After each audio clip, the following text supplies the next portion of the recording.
And I hope you are all understood our previous classes related to the FMS class.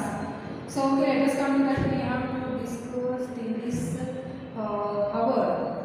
We need to discuss the topic difference between the primary market and secondary market, and the difference between the capital market and money market. Okay, let us come to that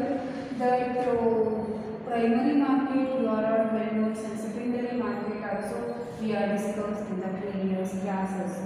So ನಿಮಗೆ ಇವತ್ತು good morning. ನಾನು ಇವತ್ತು ನಿಮಗೆ FMS ಕ್ಲಾಸಲ್ಲಿ ಹಿಂದಿನ ತರಗತಿಗಳಲ್ಲಿ ಏನು ಕಲಿತಿದ್ವಿ, ಪ್ರೈಮರಿ ಮಾರ್ಕೆಟ್ ಮತ್ತು ಸೆಕೆಂಡರಿ ಮಾರ್ಕೆಟನ್ನು ಕಲಿತಿದ್ದೀವಿ.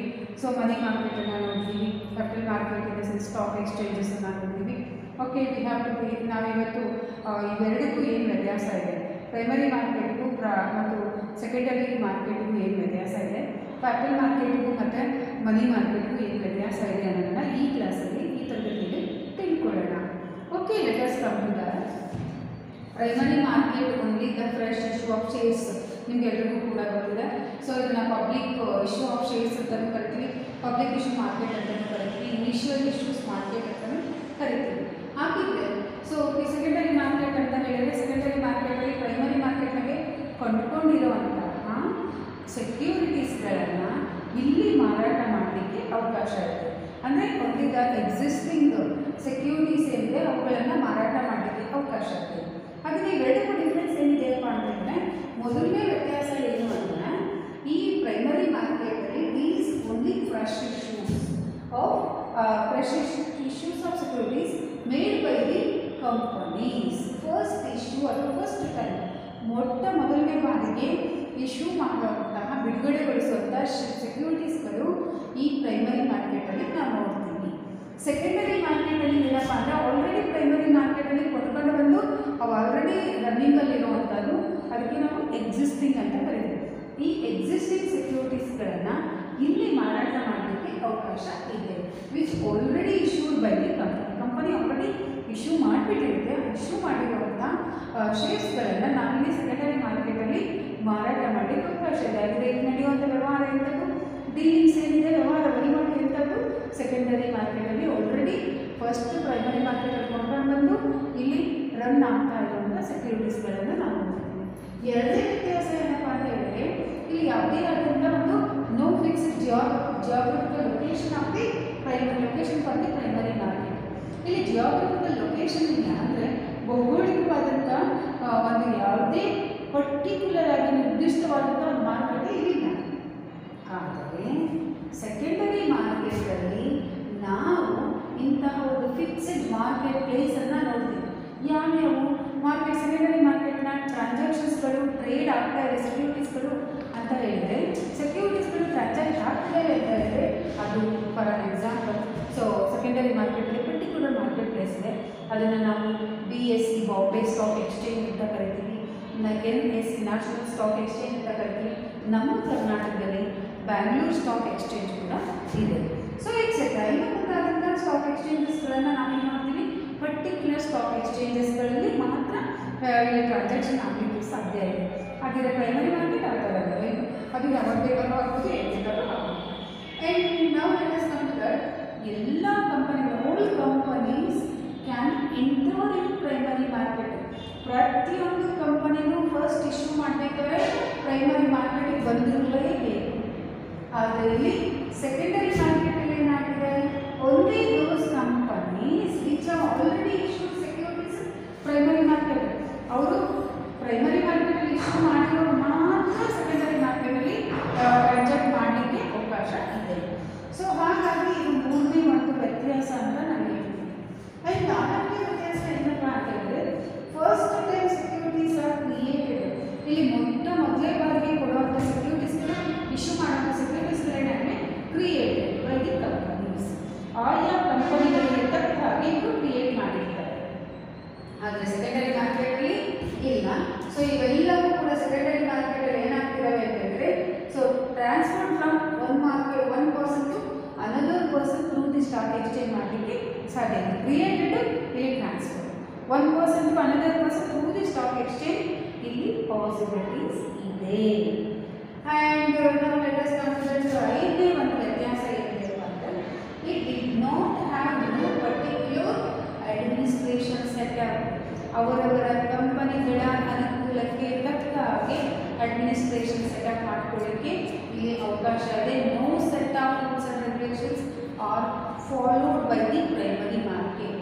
ಅಲ್ಲಿ ಯಾವುದೇ ಒಂದು ಪರ್ಟಿಕ್ಯುಲರ್ ಆದಂಥ ರೂಲ್ಸ್ ಆ್ಯಂಡ್ ರೆಗ್ಯುಲೇಷನ್ಸ್ ನೋಡಲಿಕ್ಕೆ ಆಗೋಲ್ಲ. ಯಾಕೆ ಅಂದರೆ ಆಯಾ ಕಂಪನಿಯ ಅನುಕೂಲಕ್ಕೆ ತಕ್ಕ ಹಾಗೆ ಅವರು ರೂಲ್ಸ್ಗಳನ್ನು ಮಾಡ್ಕೊಳ್ಳಿಕ್ಕೆ ಅವಕಾಶ ಇದೆ. ಬಟ್ ಇಲ್ಲಿ ಹಾಗಿಲ್ಲ. ಸ್ಟಾಕ್ ಎಕ್ಸ್ಚೇಂಜಸ್ಗಳಲ್ಲಿ ಅಂದರೆ ಸೆಕೆಂಡರಿ ಮಾರ್ಕೆಟಲ್ಲಿ ಸೊ ಡೆಫಿನೆಟ್ ಅಡ್ಮಿನಿಸ್ಟ್ರೇಷನ್ ಸೆಟಪ್ ಇರಲೇಬೇಕು.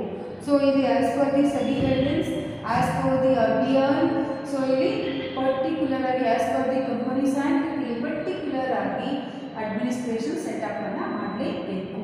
ಆ್ಯಂಡ್ ನೆಕ್ಸ್ಟ್ ಒನ್ ಏನಿದೆಯಪ್ಪ ಡಿಫ್ರೆನ್ಸ್ ಬಿಟ್ವೀನ್ ದೀಸ್ ಟು ಅಂತ ಹೇಳಿದ್ರೆ ಇವೆರಡಕ್ಕೂ ಇನ್ನೂ ಒಂದು ವ್ಯತ್ಯಾಸ ಏನಿದೆ ಅಂದರೆ ರಿಜಿಸ್ಟ್ರೇಷನ್ ಅನ್ನೋದು ರೆಗ್ಯುಲೇಷನ್ ಅನ್ನುವಂಥದ್ದು ಕಾಯ್ದೆಗಳು, ಕಾನೂನುಗಳು, ಕಟ್ಟಳೆಗಳು ಇವುಗಳನ್ನು ಸೆಬಿ ಮತ್ತು ಕಂಪನೀಸ್ ಆ್ಯಕ್ಟ್ಗಳಿಂದ ಮಾಡೋದು. ಜೊತೆಗೆ ಸ್ಟಾಕ್ ಎಕ್ಸ್ಚೇಂಜಸ್ನವರು ಮಾಡ್ತಾರೆ. ಕಂಪನಿ ಮಾಡುತ್ತೆ, ಸ್ಟಾಕ್ ಎಕ್ಸ್ಚೇಂಜ್ ಮಾಡುತ್ತೆ, ಸೆಬಿ ಮಾಡುತ್ತೆ. ಬಟ್ ಇಲ್ಲಿ ರೆಗ್ಯುಲೇಷನ್ಸ್ ಎರಡೂ ಕಡೆಯಿಂದ ಬರುತ್ತೆ.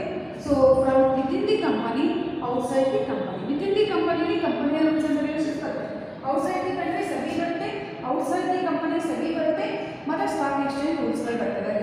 ಆದರೆ ಲೆಟ್ ಅಸ್ ಕನ್ಸಿಡರ್ ಏಳನೇ ಒಂದು ವ್ಯತ್ಯಾಸ ಏನಿದೆಯಪ್ಪ ಅಂದರೆ creating long term instrument for savings and investment. Primary ಮಾರ್ಕೆಟಲ್ಲಿ ಕ್ರಿಯೇಟ್ ಆಗುವಂಥ ಎಲ್ಲ ಇನ್ಸ್ಟ್ರೂಮೆಂಟ್ಗಳು ಸೇವಿಂಗ್ಸ್ ಮತ್ತು ಇನ್ವೆಸ್ಟ್ಮೆಂಟ್ ಪರ್ಪೋಸಿಗೆ ಮಾಡಿರುವಂಥದ್ದು. ಆದರೆ ಇಲ್ಲಿ providing liquidity for the those instrument, ಆ ಲಿಕ್ವಿಡಿಟಿಯನ್ನು ಪ್ರೊವೈಡ್ ಮಾಡಬೇಕು. ಹಣದ ಹರಿವನ್ನು ಒದಗಿಸ್ಕೊಡೋದು. ಮಾರಾಟ ಆದರೆ ಹಣ ಬರುತ್ತೆ, ಸೆಕ್ಯೂರಿಟೀಸ್ ಮಾರಾಟ ಆದರೆ ಹಣ ಬರುತ್ತೆ. ಈ ಹಣ ಇನ್ನೊಂದು ಕಡೆ ಇನ್ವೆಸ್ಟ್ ಮಾಡಬೇಕು. ಹಾಗಾಗಿ ಹಣ ಒಟ್ಟಾರೆ ಒಳಗೂ ಬರುತ್ತೆ, ಹೊರಗೂ ಹೋಗುತ್ತೆ. Cash inflows, cash outflows. Flow of ಕ್ಯಾಶಿಗೆ ಇಂಪಾರ್ಟೆನ್ಸನ್ನು ಕೊಡುತ್ತೆ. ಯಾವುದು? Secondary market. And next one ಅಂತ ಹೇಳಿದ್ರೆ ಆ್ಯಂಡ್ ಲಾಸ್ಟ್ ಒನ್ ಏನಪ್ಪ ಅಂತ ಹೇಳಿದ್ರೆ ಡೆಪ್ತ್ ಆಫ್ ಸೆಕ್ಯೂರಿಟೀಸ್ಗಳು depends upon the number of securities issued ಮತ್ತು volume of securities issued. So ಅದರ ಆಳ ಎಷ್ಟಿದೆಯಪ್ಪ ಅಂತಂದರೆ ಎಷ್ಟು ನಂಬರ್ ಶೇರ್ಸ್ಗಳನ್ನು ಇಶ್ಯೂ ಮಾಡ್ತಿದ್ದಾರೆ, ಯಾವ ಗಾತ್ರದಲ್ಲಿ ಸೈಜಲ್ಲಿ ಇಶ್ಯೂ ಮಾಡ್ತಿದ್ದಾರೆ ಅನ್ನೋದ್ರ ಮೇಲೆ ಡಿಪೆಂಡ್ ಆಗಿರುತ್ತೆ. ಸೊ ಇದು ನಾವು ನೋಡಿದಾಗ ಈ ವ್ಯತ್ಯಾಸ ನೋಡಿದಾಗ ಇದು depends upon the activities of the primary market. Primary ಮಾರ್ಕೆಟಲ್ಲಿ ಎಷ್ಟು ಡೆಪ್ತಲ್ಲಿ ಆ್ಯಕ್ಟಿವಿಟೀಸ್ ಆಗುತ್ತೆ ಅಷ್ಟು ಡೆಪ್ತಲ್ಲಿ ಅದರ ಮೇಲೆ ಅವಲಂಬಿತ ಆಗುತ್ತೆ ಸೆಕೆಂಡರಿ ಮಾರ್ಕೆಟ್ನ ಟ್ರಾನ್ಸಾಕ್ಷನ್ಸ್. ಸೊ ಇವೆಲ್ಲವೂ ಕೂಡ difference between the primary market and secondary market ಅಂತ ನಾವು ಕರಿತೀವಿ. ಅರ್ಥ ಆಗಿದೆ ಅಂತ ಅಂದ್ಕೊಳ್ತೀನಿ. ಏನಾದರೂ ಅರ್ಥ ಆಗಿಲ್ಲ ಅಂದರೆ ಕಾಮೆಂಟ್ ಮಾಡಿ ಅಥವಾ ಮೆಸೇಜ್ ಹಾಕಿ, ಕಾಲೇಜಿದು ಕಾಮೆಂಟ್ ಮಾಡಿ ನಮ್ಗೆ ಗೊತ್ತಾಗುತ್ತೆ. ಸೊ ನಿಮಗೆ ಏನು ಅರ್ಥ ಆಗಿಲ್ಲ ಖಂಡಿತವಾಗಿ ನಮಗೆ ಕನ್ವಿನ್ಸ್ ಮಾಡಿ ತಿಳಿಸೋದಕ್ಕೆ ಪ್ರಯತ್ನ ಕೂಡ ಮಾಡ್ತೀವಿ. ಓಕೆ, ಇದು ನಿಮಗೆ ಅರ್ಥ ಆಗಿದೆ ಅಂತ ಅಂದ್ಕೊಳ್ತೀವಿ. ಒಂದ್ಸರಿ it deals only the fresh issue shares. First time issue ಮಾಡೋಂಥ ಶೇರ್ಸನ್ನು ಬಿಡುಗಡೆ ಮಾಡಿದೆ. ಇದು ಆಲ್ರೆಡಿ ಅಲ್ಲೇ ಶೇರ್ ಇಶ್ಯೂ ಆಗಿರುವಂಥದ್ದು ಇಲ್ಲಿ ಟ್ರಾನ್ಸಾಕ್ಟ್ ಆಗುತ್ತೆ. ಅಂದರೆ ಸೆಕೆಂಡ್ ನೇಮಿಂದ ಟ್ರಾನ್ಸಾಕ್ಟ್ ಆಗುವಂಥದ್ದು ಅದನ್ನು ನಾವೇನಂತ ಕರಿತೀವಿ ಎಕ್ಸಿಸ್ಟಿಂಗ್ ಸೆಕ್ಯೂರಿಟೀಸ್ ಆರ್ ಟ್ರಾನ್ಸಾಕ್ಟೆಡ್ ಅಂತ ಕರಿತೀವಿ. ಸೊ ಇಲ್ಲಿ ಯಾವುದೇ ಒಂದು ಫಿಕ್ಸೆಡ್ ಜಿಯೋಗ್ರಫಿಕಲ್ ಮಾರ್ಕೆಟ್ ಪ್ಲೇಸ್ ಇಲ್ಲ. ಬಟ್ ಇಲ್ಲಿ fixed market geographical market place ಇದೆ. ಅದನ್ನು ಯಾವ್ಯಾವ ಹೆಸರು ಕರಿತೀವಿ? ಬಾಂಬೆ ಸ್ಟಾಕ್ ಎಕ್ಸ್ಚೇಂಜ್ ಅಂತ ಕರಿತೀವಿ, ನ್ಯಾಷನಲ್ ಸ್ಟಾಕ್ ಎಕ್ಸ್ಚೇಂಜ್ ಅಂತ ಕರಿತೀವಿ, ಆಮೇಲೆ ಬ್ಯಾಂಗ್ಳೂರ್ ಸ್ಟಾಕ್ ಎಕ್ಸ್ಚೇಂಜ್ ಅಂತಲೂ ಕರಿತೀವಿ. BSE, NSE and Bangalore stock exchange ಅಂತ ಹೆಸರಿಗೆ ಕರಿತೀವಿ. ಎಲ್ಲವೂ ಕೂಡ ಒಂದು ಪರ್ಟಿಕ್ಯುಲರ್ ಜಿಯೋಗ್ರಫಿಕಲ್ ಏರಿಯಾವನ್ನು ಹೊಂದಿರುವಂಥದ್ದು. ಅದನ್ನು ಪರ್ಟಿಕ್ಯುಲರ್ ಜಿಯೋಗ್ರಫಿಕಲ್ ಮಾರ್ಕೆಟ್ ಪ್ಲೇಸ್ ಅಂತ ಕರಿತೀವಿ. ಸೊ ಈ first time securities are issue that is created. But ಇಲ್ಲಿ transfer from one person to another person. ಇಲ್ಲಿ ಟ್ರಾನ್ಸ್ಫರ್ ಆಗಲಿಕ್ಕೆ ಥ್ರೂ ದಿ ಸ್ಟಾಕ್ ಎಕ್ಸ್ಚೇಂಜ್ ಅವಕಾಶ ಇದೆ. ಆ್ಯಂಡ್ ಅಡ್ಮಿನಿಸ್ಟ್ರೇಷನ್ ಅನ್ನೋದು ಯಾವುದೇ ಪರ್ಟಿಕ್ಯುಲರ್ ಅಡ್ಮಿನಿಸ್ಟ್ರೇಷನ್ ಸೆಟಪ್ ಮಾಡಿಲ್ಲ. ಬಟ್ ಇಲ್ಲಿ ಅಡ್ಮಿನಿಸ್ಟ್ರೇಷನ್ ಸೆಟಪ್ ಇದೆ, ಪರ್ಟಿಕ್ಯುಲರ್ ಆದಂಥ ಡೆಫಿನೆಟ್ ಆದಂಥ ಒಂದು ಅಡ್ಮಿನಿಸ್ಟ್ರೇಷನ್ ಸೆಟಪ್ ಇದೆ. And regulations from the SEBI, companies act, stock exchange ಇವೆಲ್ಲವೂ ಕೂಡ ರೆಗ್ಯುಲೇಷನ್ ಸಪೋರ್ಟ್ ಮಾಡ್ತವೆ. ಇಲ್ಲೂ ಕೂಡ ರೆಗ್ಯುಲೇಷನ್ಸ್ ಅನ್ನೋದು from both side within the company and outside the company support ಮಾಡ್ತವೆ. And seventh creating long term instruments for the savings and investment purpose.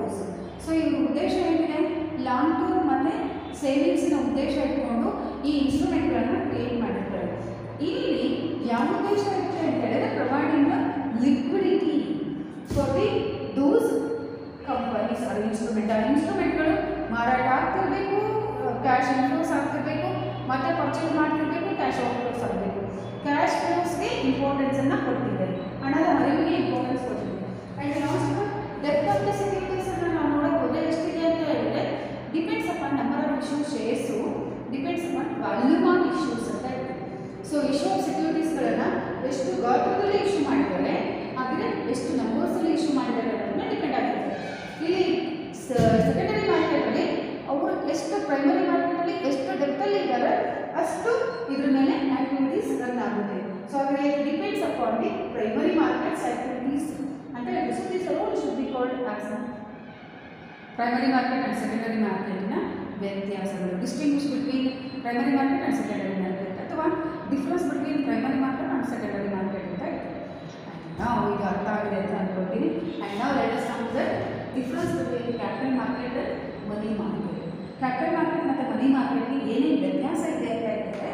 So ಇಲ್ಲಿ ಒಂದು 5 important ಪಾಯಿಂಟ್ಸ್ಗಳ ಮೂಲಕ ವ್ಯತ್ಯಾಸವನ್ನು ನಾವು ನಿಮಗೆ ತಿಳಿಸ್ಬೋದು. ಯಾವ್ಯಾವ 5 ವ್ಯತ್ಯಾಸಗಳು ಅಂತ ಹೇಳಿದ್ರೆ, ಒಂದು it is long term and medium term funds.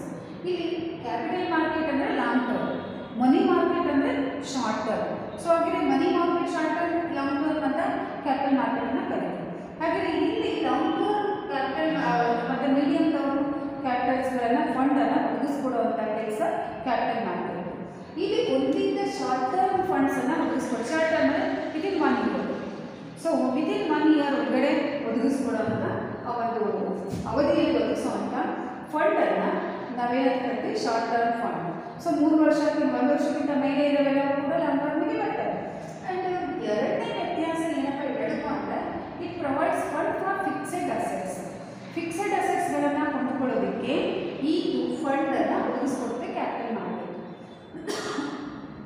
Secondary market money ಮಾರ್ಕೆಟಿನ ಒಂದು ಲಕ್ಷಣ ಏನಪ್ಪ ವ್ಯತ್ಯಾಸ ಮನಿ ಮಾರ್ಕೆಟ್ ಅಂದರೆ, ಅಲ್ಲಿ only for day to day ಟ್ರಾನ್ಸಾಕ್ಷನ್ಸನ್ನು ಫುಲ್ಫಿಲ್ ಮಾಡ್ಕೊಳ್ಳೋದಕ್ಕೆ, ಡೇ ಟು ಡೇ ರಿಕ್ವೈರ್ಮೆಂಟನ್ನು ಫುಲ್ಫಿಲ್ ಮಾಡೋದಕ್ಕೆ ಬೇಕಾದಂಥ ವರ್ಕಿಂಗ್ ಕ್ಯಾಪಿಟಲನ್ನು ಪ್ರೊವೈಡ್ ಮಾಡ್ತಾರೆ. ಸೊ ಹಾಗೆ it provides fund for working capital ಅಂತ. ವರ್ಕಿಂಗ್ ಕ್ಯಾಪಿಟಲ್ಗೆ ಫಂಡನ್ನು ಒದಗಿಸ್ಕೊಡುತ್ತೆ. ವರ್ಕಿಂಗ್ ಕ್ಯಾಪಿಟಲ್ ಅಂದರೆ ಏನು? So to meet the day to day operations of the business. ಪ್ರತಿನಿತ್ಯದ ಚಟುವಟಿಕೆಗಳಿಗೆ ತಗಲಬಹುದಾದಂಥ ಖರ್ಚು ವೆಚ್ಚಗಳನ್ನು ನಿಭಾಯಿಸೋದಕ್ಕೆ ಉಪಯೋಗಿಸಿಕೊಳ್ಳುವಂಥ ಬಂಡವಾಳವನ್ನು ನಾವು ವರ್ಕಿಂಗ್ ಕ್ಯಾಪಿಟಲ್ ಅಂತ ಕರಿತೀವಿ. ಅದು ವರ್ಕಿಂಗ್ ಕ್ಯಾಪಿಟಲ್ ಅಂತ ಕರಿತೀವಿ.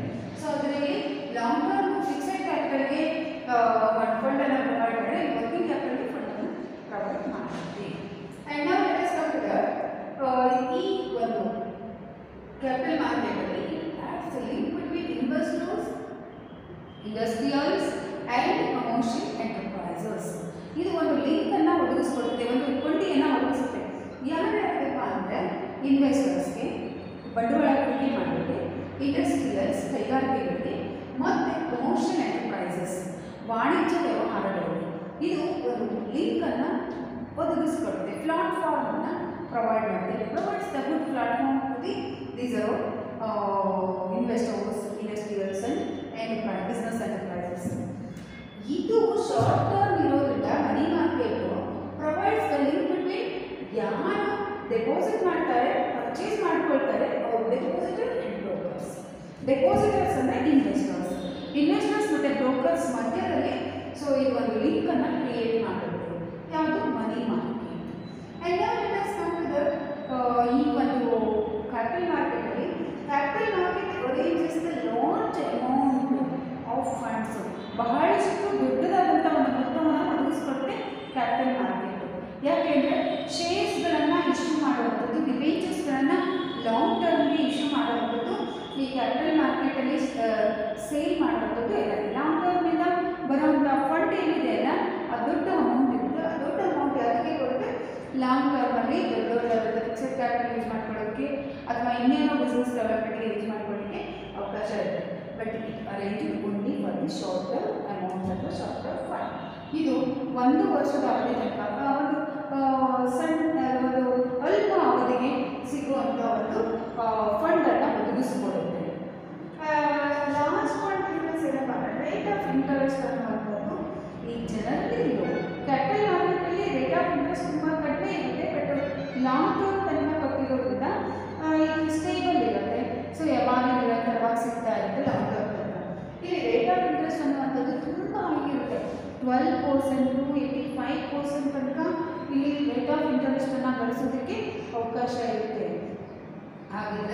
So these are all should be called as a capital market and money market na differences ಅಂತ ಹೇಳ್ತೀವಿ. Once again I repeat that. So related to that, it is the long term and medium term funds. ಇದು only long term ಗೆ ಇರುವಂತದ್ದು, medium term ಗೆ ಇರುವಂತದ್ದು. medium term ಅಂದ್ರೆ 3 ವರ್ಷ 4 ವರ್ಷ 5 ವರ್ಷ ತನಕ ಇರೋದು medium term. 5 ವರ್ಷದ ಮೇಲೆ ಇರೋವೆಲ್ಲ ಕೂಡ long term. So medium term ಅಂದ್ರೆ long term ಬೇಕಾದಂತ ಒಂದು ಬಂಡವಾಳವನ್ನು ಒದಗಿಸಿಕೊಡೋದು, ಫಂಡ್ ಅನ್ನು ಒದಗಿಸಿಕೊಡೋದು. ಇದು ಶಾರ್ಟ್ ಟರ್ಮ್ಗೆ ಮಾತ್ರ 1 ವರ್ಷದ ಅವಧಿಗೆ ಅಂದರೆ ಅಲ್ಪ ಅವಧಿಗೆ ಮಾತ್ರ ಫಂಡ್ ಅನ್ನು ಒದಗಿಸಿಕೊಡೋದು. ಸೊ ಇದು provides the funds for fixed capital.